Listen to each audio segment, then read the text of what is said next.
नमस्कार दोस्तों, हम फिर से लेकर आ चुके हैं आप लोगों के लिए सुबह की सभी ताजा और बड़ी खबरें। फटाफट अंदाज में एक एक कर बताएंगे आपको आज देश और दुनिया से क्या बड़ी खबरें निकलकर सामने आ रही हैं। लेकिन उससे पहले दोस्तों एक नजर डाल लेंगे सुर्खियों पर। प्रधानमंत्री नरेंद्र मोदी के ऊपर गरजे कांग्रेस के नेता, बोले राहुल गांधी को हिरासत में लेकर बीजेपी ने बताई है अपनी तानाशाही। बताएंगे दोस्तों कल कैसे राहुल गांधी को सड़क से उठा लिया गया था। वहीं पर अखिलेश यादव का योगी आदित्यनाथ तो बीजेपी के ऊपर बड़ा हमला, बोले फिलहाल सड़कों पर सिर्फ गड्ढे, कुत्ते और पानी दिखाई देगा। इसके बारे में आपको बताएंगे। वहीं पर दोस्तों कांग्रेस ने किया विजय चौक से, आपको बता दें जी संसद से विजय चौक तक मार्ग, इसके बारे में भी आपको बताएंगे। वहीं पर ईडी की कार्रवाई, जी हां दोस्तों, ईडी की पूछताछ के बाद कांग्रेस की नेता सड़कों पर उतरे। सोनिया गांधी के खिलाफ दोस्तों जमकर लगाए नारे, चाहे उत्तर प्रदेश हो, उत्तराखंड हो या फिर बिहार हो, दोस्तों हर राज्य में सोनिया गांधी के खिलाफ जमकर नारेबाजी हुई है ईडी के खिलाफ। वहीं पर दोस्तों ईडी के दफ्तर में, ईडी के बोर्ड पर कांग्रेसी नेताओं ने पोती कालिक, बोले फिलहाल कालिक पोतने लायक काम कर रही ईडी, इसके बारे में भी आपको बताएंगे।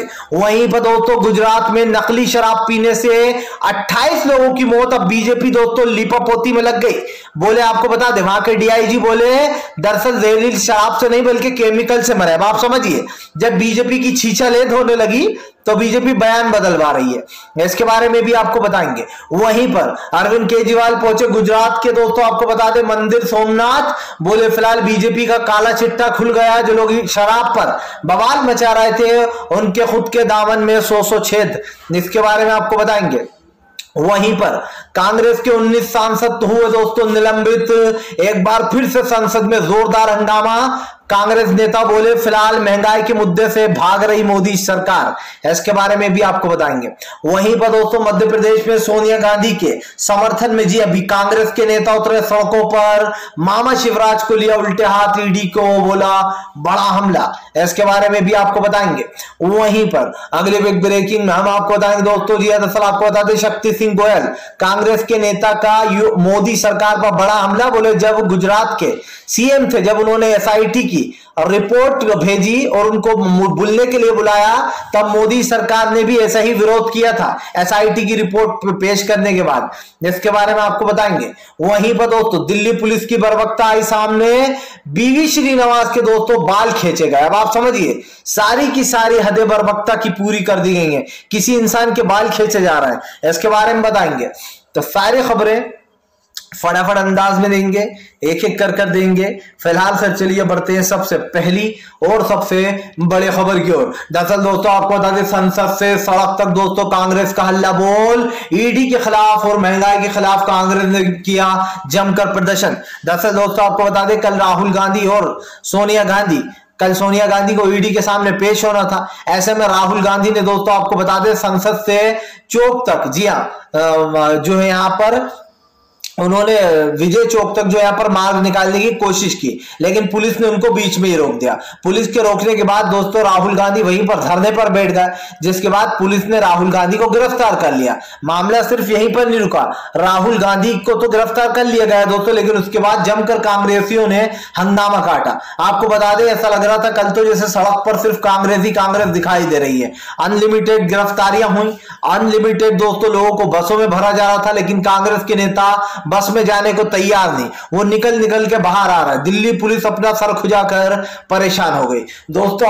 आज पहली बार ये कहने में मुझे संकोच नहीं है दोस्तों कि अगर कांग्रेस आप समझिए ऐसा रूप दिखाती रहे ना बीजेपी को, तो बीजेपी के लिए जीतना मुश्किल हो जाए, क्योंकि दोस्तों कांग्रेस की यही चीज थी जो लोग मिस कर रहे थे। पहले क्या होता था दोस्तों, लोग कांग्रेस सड़कों पर उतर जाया करती थी। आपको याद हो दोस्तों, हालांकि हम उस समय तो नहीं थे, लेकिन हमने राजीव गांधी के पुराने वीडियो देखे कैसे राजीव गांधी भी जो यहाँ पर जब संसद का घेराव किया करते थे तो सड़कों पर कांग्रेस के नेता दिखाई देते थे। न सिर्फ ये राजीव गांधी की बात है दोस्तों, बल्कि पूरी कांग्रेस सड़कों पर उतर जाया करती थी बीजेपी के खिलाफ। लेकिन कहीं ना कहीं ये मिस हो गया था, कांग्रेस दोस्तों सड़कों पर उतरना भूल गई थी। लेकिन एक चीज तो है दोस्तों कि ईडी ने राहुल गांधी को और सोनिया गांधी को सड़कों पर उतरना सिखा दिया है। जाहिर सी बात है दोस्तों, जो कांग्रेस एक तरीके से कह सकते हैं कमजोर पड़ गई थी, वो कांग्रेस दोस्तों 2 गुना मजबूत होकर निकली है। और मुझे ये कहने में कोई संकोच नहीं है दोस्तों कि आप देख लीजिएगा, गुजरात या हिमाचल प्रदेश में से बीजेपी को एक जगह तो कांग्रेस जरूर हराएगी। और ये मेरा विश्वास इसलिए है दोस्तों क्योंकि मैं जान चुका हूं कि अब कांग्रेस की रणनीति क्या है। उसका अगला टारगेट गुजरात और हिमाचल प्रदेश ही है, और यकीन मानिए इन दोनों राज्यों में से एक राज्य कांग्रेस जरूर जीत रही है फिलहाल। चलिए बढ़ते हैं एक और अगली बिग ब्रेकिंग की तरफ। बता दोस्तों अगली जो बड़ी खबर निकल कर आ रही है आपको बता दोस्तों, दिल्ली पुलिस की बर्बरता आई सामने, बीवी श्रीनिवास के खींचे बाल। दरअसल दोस्तों देश में लोकतंत्र की हत्या की जा रही है। लोकतंत्र को तो छोड़िए दोस्तों, आज जिस तरीके से जानवरगिरी पर पुलिस उतर आई है, ये देखकर दोस्तों बहुत दुख होता है कि भैया दिल्ली की पुलिस इस तरीके के काम करेगी। अब आप एक इंसान के बाल नोच रहे हो, उसको सर के बल खींच रहे हो, आप बताना क्या चाह रहे हो? क्या आप इंसानियत की धज्जियां उड़ाने का काम कर रहा हो? जाहिर सी बात है दोस्तों, आप किसी के बाल खींचकर उसको घसीट कर ला रहा हो। क्या दोस्तों ये जानवर पने की हद नहीं हो गई है? क्या दोस्तों इसमें साफ साफ दिखाई नहीं देता कि जो बीजेपी है वो पूरी तरीके से जो दोस्तों आउट ऑफ कंट्रोल हो चुकी है? विपक्ष के नेताओं को गिरफ्तार कराने के लिए इस तरीके की चीजें कर रही है। देखिए दोस्तों, राजनीति 2 तरीके की होती है। पहली तो ये कि आप विरोध प्रदर्शन कर सकते हो, आप विरोध करने वालों को गिरफ्तार भी कर सकते हो, ये आपका राइट्स है। लेकिन आप किसी के साथ इस तरीके की बर्बरता करो, आप कांग्रेस के ऑफिस में घुस जाते हो, वहां तोड़फोड़ करते हो, युवाओं को मारते हो, कभी आप जो युवा मोर्चा के अध्यक्ष जो हैं बीवी श्रीनिवास उनके बाल खींच रहा हो, और ये वीडियो कल से सोशल मीडिया पर वायरल हो रहा है। दिल्ली पुलिस की लोग आलोचना कर रहे हैं कि आखिरकार ये किस तरीके का जो यहाँ पर व्यवहार किया जा रहा है विपक्ष के साथ। देखिए दोस्तों, सरकारें पहले भी चलती थी, विपक्ष पहले भी हुआ करते थे। याद कीजिए जब कांग्रेस 50 साल तक दोस्तों सत्ता में रही, बीजेपी सड़कों पर रही, लेकिन कांग्रेस ने कभी भी ऐसा व्यवहार नहीं किया। ना कांग्रेस ने बीजेपी कार्यालय में घुसकर लोगों को पिटवाया दोस्तों, और ना ही कांग्रेस ने बीजेपी के जो नेता है उनके बाल बाल खिंचवाए। लेकिन यहां तो दोस्तों दिल्ली पुलिस को सीधे इंस्ट्रक्शन दे दिए जाते हैं। दोस्तों दिल्ली पुलिस की इतनी हिम्मत नहीं कि वो अपने दिमाग से ये सब कुछ कर सके, मारपीट कर सके। ये सब इंस्ट्रक्शन दोस्तों बीजेपी की तरफ से मिलती है दिल्ली पुलिस को। पहले ही दिल्ली पुलिस को बीजेपी समझा देती है कि अगर कोई बीच में आए या अगर कोई इस तरीके की चीजें करे तो उसको जो है यहां पर रास्ते में ही रोक लिया जाए। जाहिर सी बात है दोस्तों, भारतीय जनता पार्टी जिस तरीके का व्यवहार कर रही है, या फिर दोस्तों देश में जिस तरीके का एक माहौल बनाया जा रहा है, उसको लेकर बीजेपी पूरी तरीके से घिर चुकी है। बात सिर्फ इतनी नहीं है कि आप विपक्ष की आवाज दबाने की कोशिश कर रहा, आप विपक्ष के साथ जानवरों जैसा बर्ताव कर रहा है, और यह बर्ताव बर्दाश्त नहीं किया जाएगा, चाहे कोई सी भी पार्टी होती। अगर कांग्रेस ये करती दोस्तों तब भी हम यही आलोचना करते, बीजेपी कर रही है तब भी हम यही आलोचना कर रहे हैं। सीधी सी बात है कि अगर आप इंसान को इंसान की तरह ट्रीट नहीं करोगे, जानवरों की तरह ट्रीट करोगे, तो हम सड़कों पर भी उतरेंगे दोस्तों। आम जनता भी चुप बैठने वाली नहीं है। मोदी सरकार की तानाशाही के खिलाफ दोस्तों सड़कों पर उतरना अब तय हो चुका है। चलिए बढ़ते हैं एक और अगली बिग ब्रेकिंग की तरफ। बता दोस्तों अगली जो बड़ी खबर निकल कर आ रही है, अखिलेश यादव का दोस्तों योगी के ऊपर बड़ा हमला। बोले उत्तर प्रदेश की सड़कों पर सिर्फ कुत्ते, पानी और गड्ढे, ये 3 चीजें दिखाई दे रही हैं। दरअसल दोस्तों उत्तर प्रदेश के हालात बहुत ही बदतर हो चुके हैं। अगर आप उत्तर प्रदेश की सड़कों को जाकर देखेंगे तो आपको नजर आएगा कि इन 10 सालों में बीजेपी की सरकार ने 6-7 सालों में कुछ नहीं किया उत्तर प्रदेश में। देखिए दोस्तों, अगर किसी सरकार को चुना गया है उत्तर प्रदेश में और जनता ने उसको डबल से मौका दे दिया, तो कम से कम दोस्तों राज्य में काम होना चाहिए, लेकिन काम नहीं होता। यहां पर 2 तरीके के लोग हैं दोस्तों। जो लोग ये कह रहे थे खड़े होकर इस देश के प्रधानमंत्री के फ्री की रेवड़ियां बांटकर लोग अपने झांसे में लेने की कोशिश कर रहे हैं देश की जनता को। मोदी जी फ्री की रेवड़ियां तो आप और आपके नेता बांट रहे हैं। उत्तर प्रदेश में जो फ्री की रेवड़ियां बांटी और जो गल्ले का लालच दिया आपने लोगों को, जो वो लालच की वजह से ही कई लोगों ने वोट दिया। और ऐसा नहीं है दोस्तों कि सुनी सुनाई बात है। बाकायदा जब गांव वालों से बात की गई कि भाई आपने क्यों वोट दे रहे हैं, आप क्या वजह है, तो उन्होंने बाकायदा किया कि हमें अच्छा खासा गल्ला मिल रहा है। अब आप समझिए दोस्तों, बच्चों की पढ़ाई जाए तो जाए, बच्चों का भविष्य बर्बाद हो तो हो, नौकरियां ना मिले दोस्तों, बेरोजगारी बढ़ती जाए, महंगाई बढ़ती जाए, लेकिन कुछ अंधभक्त जो है दोस्तों वो अभी भी बीजेपी के गुणगान गाते हैं। वो दिन दूर नहीं जब ये भुखमरी की जिंदगी जिएंगे दोस्तों, और जब भुखमरी इनके सर पर आकर टूटेगी तो यही लोग होंगे दोस्तों जो मोदी सरकार को कोसने का काम करेंगे। देखिए दोस्तों, मैंने इससे भी बड़े बड़े अंधभक्त देखे हैं, मैंने कुछ पुराने वीडियोस देखे, उस समय पे जाहिर सी बात है दोस्तों आप और हम नहीं होंगे, जो युवा हैं नई उम्र के वो लोग भी नहीं होंगे। तो दोस्तों जो लाल कृष्ण आडवाणी की राजनीति थी वो भी मोदी की तरह इर्द गिर्द हिंदुत्व के ही घूमती थी, लेकिन उस सरकार को भी कई बार दोस्तों इस देश की जनता ने नकार दिया, तब भी हिंदुत्व का मुद्दा उठता था। तो अब आखिरकार ऐसा हिंदुत्व के मुद्दे में क्या होगा जो देश की जनता बढ़ गई है। दरअसल इसका असली मुद्दा यह है दोस्तों कि अभी भी 60 से 70% लोग मोदी सरकार के खिलाफ है। अब तो और ज्यादा ही है, 2024 के चुनाव आने वाले हैं क्योंकि, लेकिन सबसे बड़ी बात यह है कि दरअसल उन लोगों की आवाज को दबाया जाता है जो मोदी सरकार के खिलाफ है। आपको पता ही है कि कैसे ईवीएम से भरी हुई गाड़ियां पकड़ी जाती हैं और जो ईवीएम में बेईमानी के घोटाले होते हैं दोस्तों, उसके कारण ही बीजेपी कई जगहों पर अपनी सरकार बना पाती है। चलिए बढ़ते हैं एक और अगली बिग ब्रेकिंग की तरफ। बता दोस्तों अगली जो बड़ी खबर निकल कर आ रही है, आपको बता दोस्तों गुजरात में हो गया बड़ा खेला, जहरीली शराब से दोस्तों 28 लोगों की मौत। दरअसल दोस्तों आपको बता दें बीजेपी ने सोचा भी नहीं होगा कि जिस शराब के दम पर हम अरविंद केजरीवाल को घेर रहे हैं, हम दिल्ली में हंगामा मचा रहे हैं, हमारे ही सर पर एक बम आकर फूटने वाला है और वो बम होगी दोस्तों जहरीली शराब। दरअसल दोस्तों आपको बता दें अरविंद केजरीवाल तो लीगल तरीके से शराब बेच रहे हैं, लेकिन बीजेपी के राज्यों में तो दोस्तों जहरीली शराबें बेची जा रही हैं और उससे जो है 28 लोगों की मौत हो गई है। लेकिन अब बीजेपी इस पर लीपापोती करने की कोशिश हो रही है। आपको बता दें कल गुजरात में दोस्तों शराब पीने से, जहरीली शराब पीने से 28 लोगों की मौत हो गई, जिसके बाद यह खबर मीडिया में तेजी से फैल गई।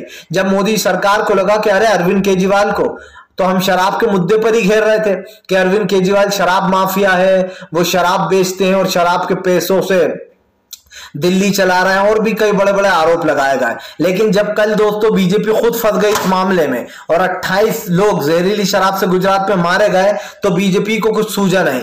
बीजेपी ने सोचा कि अब तो हमारे खूब छीछलेद हो रही है, अब आखिरकार इस मुद्दे से बाहर कैसे निकला जाए। तो बीजेपी ने दोस्तों एक चाल चली, बीजेपी ने वहां के डीआईजी से कहलवाया कि ये जो मौतें हुई है दरअसल ये शराब, जहरीली शराब पीने से नहीं बल्कि केमिकल पीने से हुई है। जबकि दोस्तों एक रिपोर्ट के द्वारा अगर मीडिया रिपोर्ट की मानी जाए तो आपको बता दें 28 लोगों की मौत जहरीली शराब से ही हुई है। अब बीजेपी लोगों को बरगलाने की कोशिश कर रही है, खास कर आपको बता दें गुजरात पुलिस जो है वो लोगों को झूठी जानकारी दे रही है कि दरअसल उन लोगों की मौत जहरीली शराब से नहीं बल्कि केमिकल पीने से हुई है। लेकिन दोस्तों गुजरात में जो 28 लोगों की मौत हुई है उसकी जिम्मेदार केंद्र की मोदी सरकार है। आप समझिए दोस्तों, गुजरात में बाकायदा हेरोइन पकड़ी जाती है, चरस गांजा पकड़ा जाता है, हेरोइन पकड़ी जाती है और ऐसी वैसी नहीं दोस्तों, कम से कम 10 से 20 किलो। और उसके बाद दोस्तों मोदी सरकार ये कहां मिलती है, हेरोइन कहां पकड़ी जाती है, अडानी के गोदाम पर। अडानी के गोदाम पर जब हेरोइन पकड़ी जाती है तो अडानी से एक सवाल नहीं पूछा जाता और इस मामले को रातों रात दबा दिया जाता है। मीडिया पहले की तरह ही जो करती थी वो अभी भी कर रही है, मोदी सरकार के काले कारनामों पर मिट्टी डालने का काम। लेकिन ये लोग भूल रहे हैं कि जब कांग्रेस की सरकार थी तो ये लोग कांग्रेस पर जमकर हमला बोला करते थे।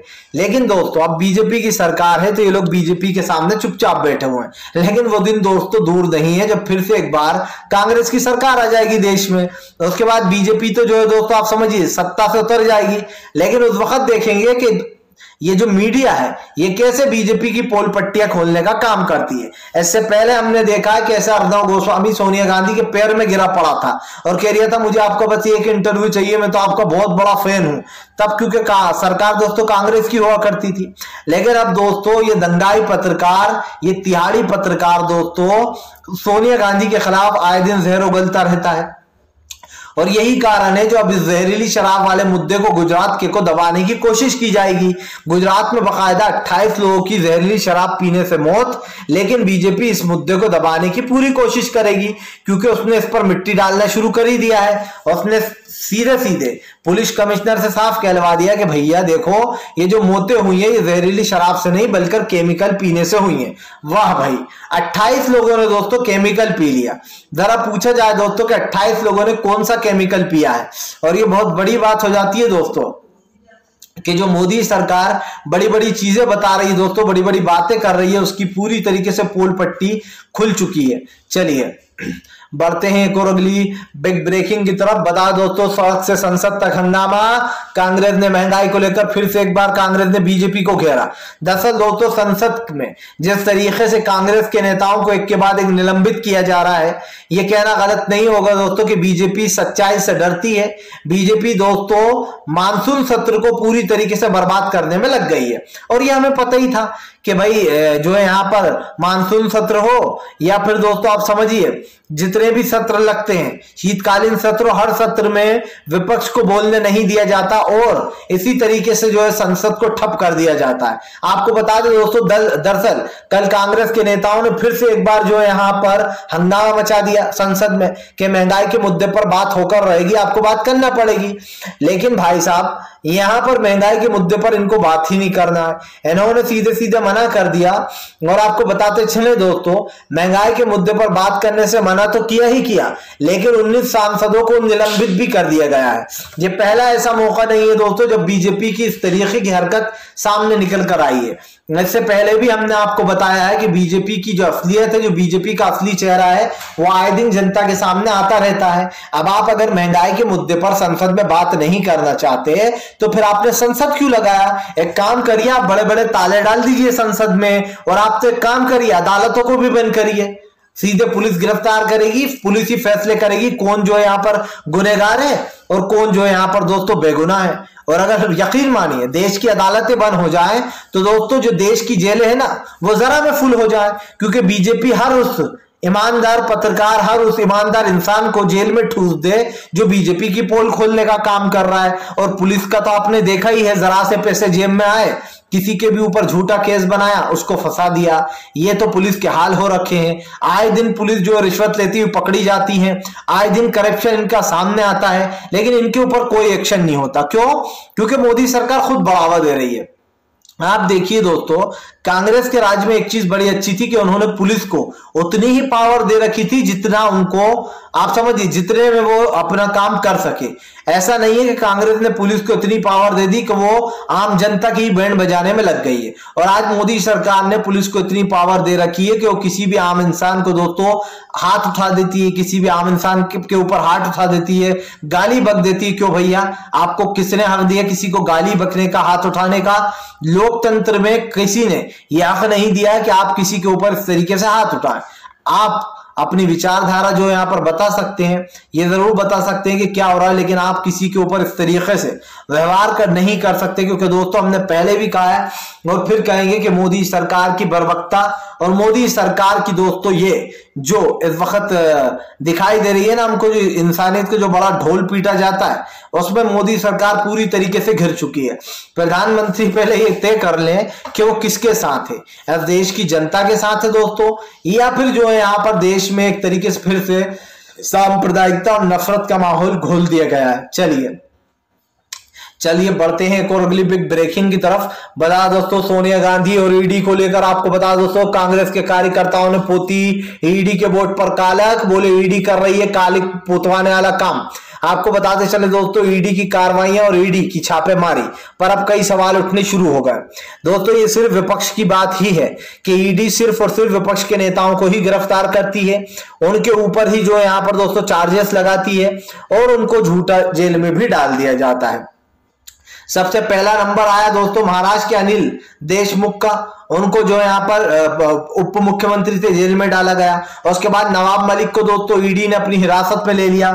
उसके बाद दोस्तों आप समझिए न जाने कितने ऐसे नेता होंगे जिनको ईडी के ऊपर छापेमारी हुई, चाहे वो दोस्तों लालू प्रसाद यादव हों, चाहे वो जो है यहाँ पर बंगाल के अभी जिनको गिरफ्तार किया गया है दोस्तों, आप देख लीजिए चटर्जी को, उनके ऊपर भी यही आरोप लगे घपले के। इससे पहले भी कई ऐसे नेता हैं दोस्तों जो ईडी के शिकंजे में अब तक जेल में भरे हुए हैं, सालों साल हो गए वो बाहर नहीं आ पाए। आजम खान को ले लीजिए, ईडी समेत कई मुद्दों पर उनको घेर रखा था, 2.5 साल के बाद वो जेल से बाहर निकले। आजम खान के बेटे अब्दुल्ला आजम को ले लीजिए। मतलब कि विपक्ष को पूरी तरीके से घेर लो, या तो ईडी की करो छापेमारी, या फिर जो यहाँ पर पुलिस की कार्रवाई कराकर लंबा जेल में डाल दो।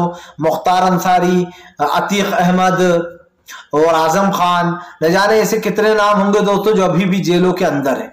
फिलहाल अगर आपको हमारा वीडियो अच्छा लगे तो लाइक करें, चैनल पर पहली बार आए सब्सक्राइब जरूर करिएगा ताकि आगे भी इस तरीके की वीडियोस आप